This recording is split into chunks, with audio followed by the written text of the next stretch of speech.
All right, welcome tonight, ladies, to our Fearless Mentorship Call. We are super, super excited. We get to welcome Maleah Andrews here with us tonight. Maleah is currently a sophomore at Western Washington University up in the Northwest. She's an infielder. And when I was looking up some of her stats, she last year just absolutely crushed it as a freshman. So it's really exciting to have her here. But last year as a freshman, she started all 64 of her games with her team as a freshman, which is amazing. And then she also, as a freshman, led the team in batting average, on base percentage, and OPS. So like really crushing it, especially in the stats. Set a bunch of single season program records, like in what was hits, runs, total bases is what I saw. And that's super awesome. And the really cool thing for me, at least, is that Maleah actually went to my high school, graduated from my high school, and is the daughter of my softball and volleyball coach. And so I met Maleah and held her as a baby when she was first born. I can't remember what year. What year, Maleah, were you born? Oh, Was it right five. after high school? I would say it was the year after I graduated in '04. So it was the year after I graduated. I remember holding her as a baby. So it's like full circle moment here that I get to have you on here and holding you at a volleyball game to now talking with you about how you're doing amazing at softball. And while she was at my high school, she was both a volleyball state champ and a softball fourth place. Is that what you said? Place. Fourth place in state, which is incredible for that high school. So she represented my school well, and super proud to have her here. So Maleah, welcome. Introduce yourself. Girls hear from you. So my name's Maleah. I go to Western Washington, as was said. I'm a third baseman, but I'm pretty sure I have played every single position, at some point in my life. I played volleyball and softball all throughout high school. Um, I made the decision to stick with softball. Um, yeah, my team last year made it to second in the nation. So I've gotten to experience the ups and downs of being the underdog and all these things, getting to the national championship. Yeah, I'm really excited to talk to you guys. I feel like have a lot to say from different perspectives. I know a lot of people, when they talk to college athletes, they get like the D1 perspective and all these big schools. And I think that my voice just is a little different because it's a different route. And at a lower level school like D2 or D3, I think you have other options for things. And I think just having that kind of mindset kind of opens up some doors for you. Yeah, let's tell me about that recruiting process because you were good enough. I'm sure you had some D1 offers. What was that process like for you to choosing? Is it D2? Is it D2 Yeah, school? So I'm in what a was that process like, and why'd you make that choice? Well, initially, obviously, like when you start the recruiting process, you kind of just have to put yourself out there. You send off a bazillion emails. You probably won't get a response because of the guidelines, NCAA rules, whatever. Um, but then as I kind of got through the recruiting process, like end of 16U into 18s, I was like, I kind of don't want to do the whole big school thing. I wanted to try to find a school that would actually let me play both softball and volleyball. So that was like the initial like, okay, I need to look at lower level schools because that's never going to happen at a D1. Um, and You're a from little short, right? Is that the issue with volleyball? that too, that I too, feel you on that. that did not Yeah. help. Yeah, that didn't help my case. But no, so looking at schools, it was kind of like, okay, I'm gonna look at these D2 schools, maybe some D3s. But then you look at it and you're like, okay, D3 doesn't do athletic scholarships. And I'm like, that's probably going to be a little more helpful for me if I do have that. So I looked at a lot of D2 schools, had to check out both their softball and volleyball programs, kind of narrowed down a list, was sending emails. And even at this time, I still had some offers from some D1 schools that I was talking to them through and everything. And I was able to narrow it down based on like distance, academic, like what I wanted to major in. And then my like senior year, I narrowed it down to like two schools, one D1 and one was Western. And I like didn't know what to do. I was like, I don't know how to make this determining like factor for me.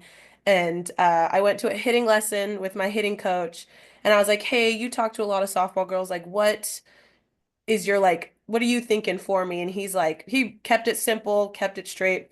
Go to whoever wants you. Like, go to whatever school truly is invested in you as a player and as a person. And that kind of swayed my choice, and I chose Western from there. So, yeah, it was a long process. Not my favorite thing in the world. Lots of ups and downs. But definitely an experience that you can't really forget. So, Yeah, that's such good advice. Like, yeah. go where you're valued. I think that's great advice, and I think you're totally right that a lot of girls have it in their mind like it's D1 or bust, Oh, and yeah. or even it's a big D1 school or bust, right? They're like, if I can't play for Oklahoma, like And I what's the mean, point? Yeah. what's the point, right? And yeah, I think you make a great point that there's so many schools out there, and they're so varied, and you got to find the right fit. You got to find the one that values you and you value them. Yeah, it's a long-term relationship you're trying to settle into. So Oh, definitely. Especially when you're you got to looking get rid of. ahead. That's where it comes in, where it's like, hey, where do I want to spend the next 4 to 5 years of my life? Like, you're Right, fully. right. Yeah, and schooling matters too, for sure. Oh, yeah. Um, so you mentioned you're a multiple sport athlete, which is awesome. So like how do you feel like that helped you in softball? Like how do you feel like playing multiple sports helped you get to where you are now? Yeah, I mean, even if like we have camps and everything that we do, and a lot of girls' questions is like to the coaches, and it's always like, hey, what do you look for in an athlete? And she's like, be an athlete. Like, there are so many other things. Like, I could be thrown into a totally different position that I've never played before, but like, how well can I adapt? How well can I figure it out and just kind of be athletic, you know? And I think that playing multiple sports growing up and keeping myself versatile like really opened some doors for me. Like I've had conversations with my coach because I was playing shortstop, and in the beginning of the year she kept putting me over there every once in a while, and I was like, I am not a fan of shortstop. She goes, good, I don't think you should play shortstop. And I was like, so then why am I over here? But like we talk about me being a third baseman, like she talks about how I have probably the most variety of arm angles that you have probably ever seen out of a lot of infielders. Like I don't think I ever throw a ball over my head. Like the ball does never come above my head like it would if I was an outfielder or anything. And I think that like having that versatile to be able to throw from all the angles around my shoulder like came from partially being able to do volleyball, like having to set a ball over my right shoulder or having to serve a ball to a location coming across my body different ways.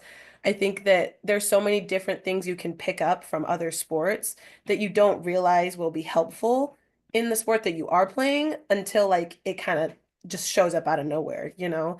So I think growing up, making sure that I also had body awareness, kind of knowing like orientation, hand-eye coordination, foot coordination, or even just in this vicinity with a ball, I think was really helpful. Yeah, that's awesome. You have to have all those arm angles at third base because those pitchers aren't getting out of the way. No, no. Trying to throw across the diamond, they're not getting out of the way. Yep, even now, we still um, struggle sometimes. yeah. Just to interject, Yeah. hi ladies. I'm Marley Davis. I'm Maleah's mom. I also coach her all the way up to U16. And then I also coached her in volleyball. Well, kind of, because when she got to varsity, I had to go back down to JV because she and I were like, yeah, it was not a She was good, telling me about that before the call. yeah. But more so as that follow up to that question, as someone who's coached a lot of girls over the years, I've more than 30 years of coaching under my belt in multiple sports. Um, the more you can compete, no matter what it is, whether it's in Uno, whatever, right? Your competitive nature, learning how to um compete in different sports, that's transitional more so than like the actual physicality, like the what it takes to shoot a jumper, like in a basketball, is very different skill set and versus a softball throw, but it's the competing.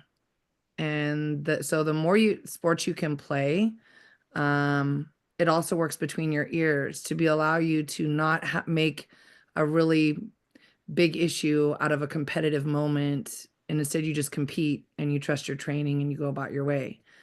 And so it is hard for ladies your age because eventually you're going to have to kind of start whittling it down like Maleah did. Like she played basketball as well. She didn't mention that, but we played basketball all the way up until high school. And finally there was a narrowing of the window. So to challenge yourself to compete at all, you always learn something. You learn something from competing in volleyball that you can take to softball. You learn something from competing in soccer that you can take. And the more experiences you have in competing in pressure situations, the smaller those pressure situations end up being in the moment. Yeah. Yeah. Yeah. That's awesome. Yeah. Just the idea of like being an athlete, I think is something that is helpful. And like they were saying, like, you don't have to like play on a travel ball team in every sport or something like that. Like you can play rec leagues, you can play for fun, but just play, like just get out there and develop those skills. Like I think that's super, super helpful. So what was your so Coach D was my coach in high school. So I know she taught us visualization. We did lots of goal setting as a high school student, which I was super, super valuable. So you probably got exposed to it a little bit in high school, but like what has your exposure been to mental skills in your life and especially in college now? Like what do they do for you? Yeah, obviously throughout high school having my mom there and the program that they had set up for us, like we did do a lot of visualizing before every game.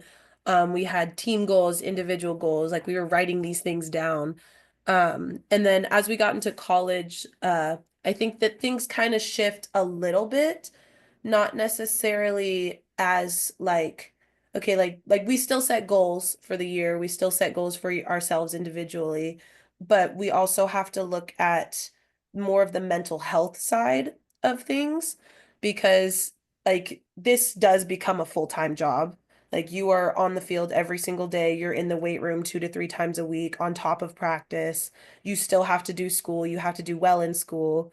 And so that becomes a thing of like being able to manage still being a person as well as like doing your full-time job of softball.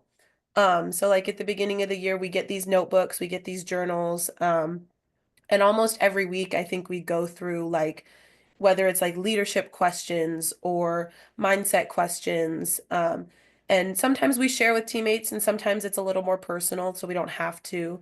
And then we kind of talk about it as a team so that kind of we can get to know each other and how we process things mentally. Like when you are in a slump, like do you want somebody to be there to support you, or do you need your space to recap and then come back into it? So we use that in multiple different ways to get to know each other, to build a team, and so that our coaches know how to best respond with us. Um, but then we also take into consideration the leadership roles because you're a college team now. Everybody on your team's here for a reason. You all are good. It's not just some ragtag team you pull together like whoever's down the street from you. And so you're usually a lot of you were leaders on your teams before that. And so now you're not like the top dog, anymore, and you're in a different kind of space, and you have to figure out how to navigate that without pushing in too many different directions. So we kind of help figure out like what you want your role to be as a teammate and what you want your role to be as a leader. Like we're all gonna be leaders, but it's how you're gonna lead versus just taking on that role. Yeah, that's awesome. Yeah, it's so much different when you're like sitting down as a team, and every year the team's different, and every year you got to kind of find your place, you got to find your voice, and yeah, so that's awesome. Well, girls, we're gonna go ahead and open it up to you guys. What questions do you guys have for Maleah? You can either unmute yourself or you can put it in the chat, and we'll read it. But what questions do you have for her?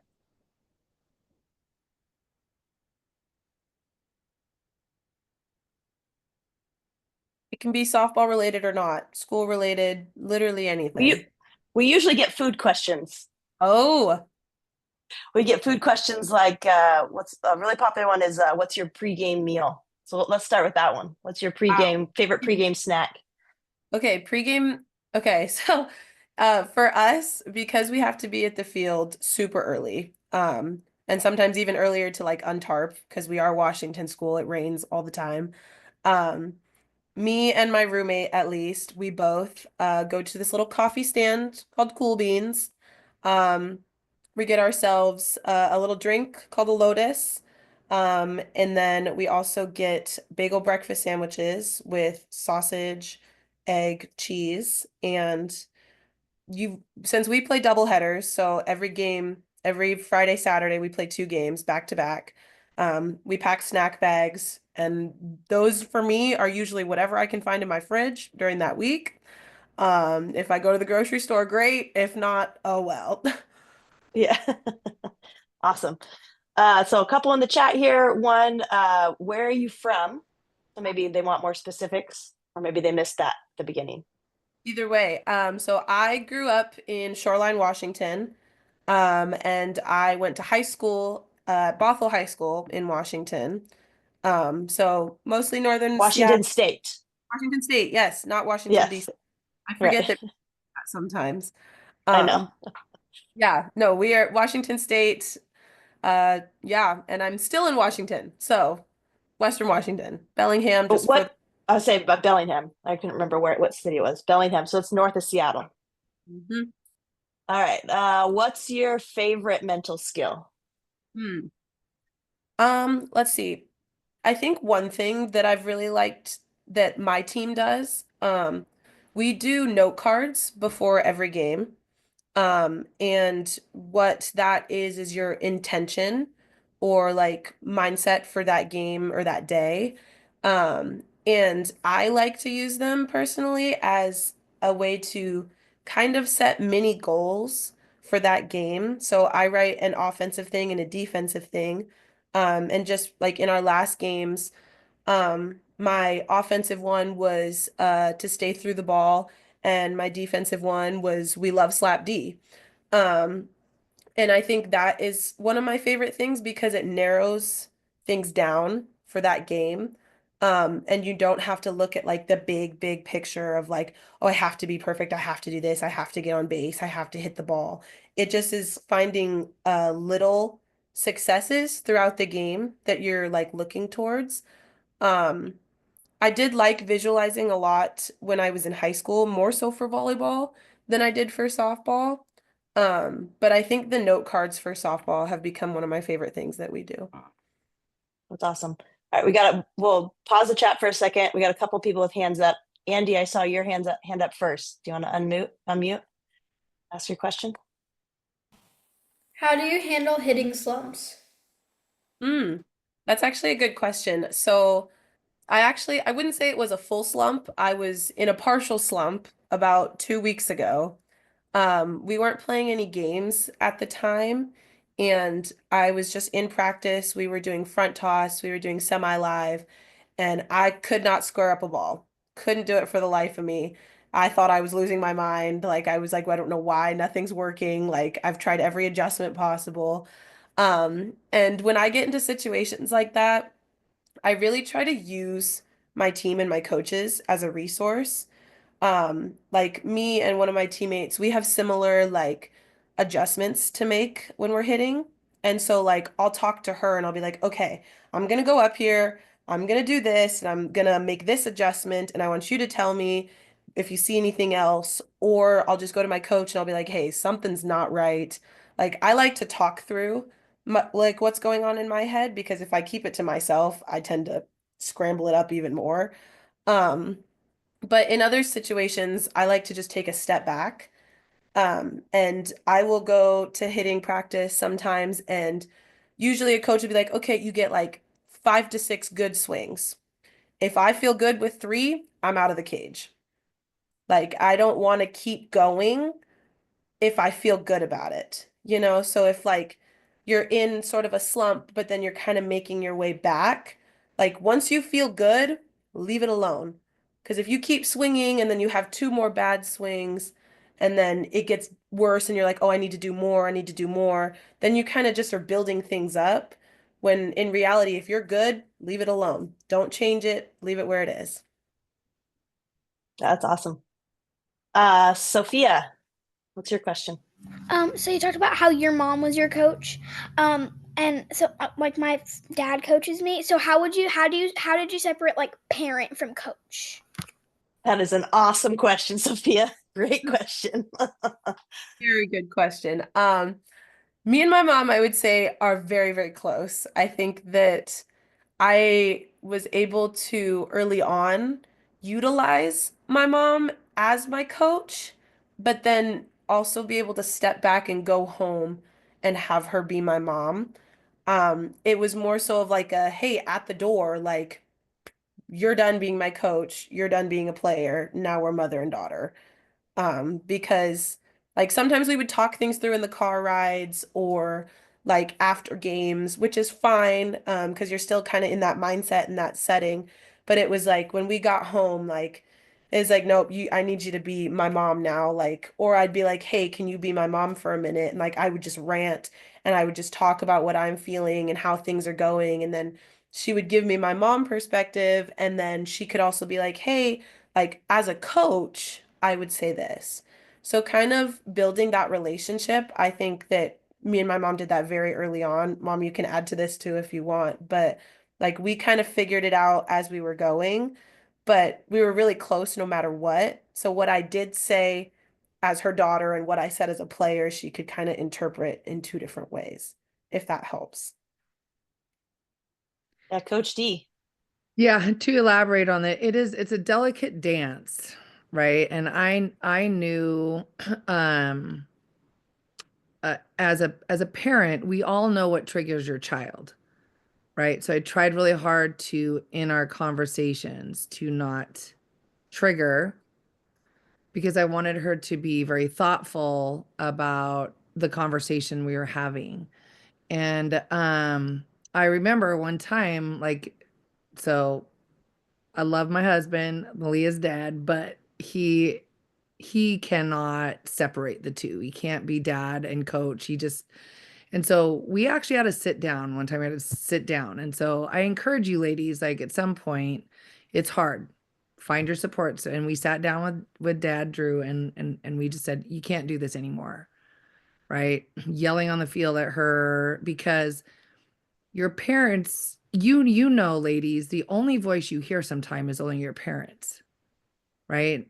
And so trying to block that out, you know, that's not that easy because that's your parent, that's your person you love, that's a person who cares for you, and to be able to draw that line, it it takes a team, Maleah and I together as a team to make sure that that happens. And so having just really honest conversations with your parents is really important to establish where that line needs to be so that you can be the best you can. Right. And Maleah and I, there were times where, yeah, we fought it out in the car. But as you get older, get better because hopefully, because your parents, like now I would say, so tell me about this. And so instead of saying you should have done this, I would just say, so tell me about this. So you can tell your parents, hey, can you just ask me about it? So I can give you my opinion because they're not on the field. They're not in that nanosecond where you're making this decision. And the key thing is for it to get you to a place where you can learn from it. And but even now, like the other day, Emily was telling me, Mom, I can't square up on a ball. And I said, well, here's what I see. And I gave her just, I did make it a dissertation. I just said, here, I try this, this, and this. And then I don't know if that helped or not, but you know, your parents know your skill set probably pretty well as a coach. Um, and to ask them for just give me one thing. Don't give me 20. Give me one thing to work on and see where that takes you. And if that doesn't, that's not the adjustment you need to make, then give me one other thing. So, Yeah. did we answer your question, Sophia? Conversation, communication is always big, Yeah. always important. Talk your way through it for sure. All right, we can jump back to some other questions in the chat. So this person has been on these calls before because this is the question that I usually ask at the very end. So we'll ask it right here in the towards the end. But so if you could go back in time and ask or tell your younger self when you just started playing softball, what would you say to your younger self? You could talk to that little girl, little Wow. Maleah. Wow. Wow. I actually don't know. I think I think I would have told myself probably to have more confidence, especially at a younger age. Because I think as I got older, like in my little league in my neighborhood, like I was really good. Like it was like I was probably one of the top people in my area no matter what. And then I got into select and it was like you're a nobody here. Like you're just another number. And you have to make a name for yourself. And I think I would have told myself to have some more confidence because I really did fight some battles of quitting, non-quitting. Everybody's going to go through it. It's the roller coaster that comes with being an athlete. Um, but for me at that time, I think that I hadn't built even just the mental confidence to be like, no, I can do this. Like I can make it through this. So there would be so many days where you come home from practice and you're like, I'm done. Like, I don't want to fight this fight anymore. And I think if I had told myself, like, future me now, like, look at where I'm at, like, I never would have thought I would have been here. Like, never would have thought this is how far I would have come. So to tell myself, like, early on, mental and physical confidence, have some more of it, learn it sooner, grow it, build off of it, all those things. Awesome. All right, we're I've running short on time. Oh, oh, sorry. Go we ahead, are Dee. okay. I was just gonna say, how many of you are pitchers? Are any of you We pitchers? have lots of pictures. We have lots of Okay, pictures. yeah, yeah. You Please. gotta figure out how to give yourself grace, right? Compete with some piss and vinegar in the circle, but still you got to give yourself some grace. And that's how you can start to build. It's a game of errors, right? You want to make the least. Yeah. So, all right. All right, some fast ones. Favorite ice cream? Oh, mint chocolate chip, Solid, probably. solid. Okay. Favorite position? Third base. I'm That's your favorite one. glad I'm staying in my corner. Yeah. All right. The hot corner. Uh, this one's not really a short one, but how do you stay motivated? So especially when it's like a full-time job now at Yeah, this point. personally, I found things outside of softball that keeps me to love the game of softball. Like I still go play volleyball. I still go hang out with people outside of sports. Like they're not my teammates. They're not anything related to softball. I have my stepaways. Like I have my way to separate softball and my own personal life so that I can still love to go back to softball. I think when softball consumes your entire life, you lose sight of the love for the game or it just takes over everything that you think of. And so like I found ways personally to step back, like have my time with my friends, have my time with my family, still be able to do school and then be like excited to go to practice because I get to go do something that I still love to do. Yeah. Yeah, we talk about that all the time, right, girls? This identity, that your identity needs to be more than just softball. That's part of your identity, but it absolutely there's so much more to life than softball. And softball's great.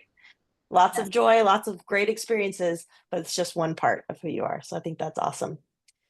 Well, maybe one last question. I saw a couple people with their hands up. Do you want to go one more question? Sophia, you had another one. Want to ask it for our last final question? Who is a person that when you were younger, or maybe you still do, that you look up to as a person? Wow.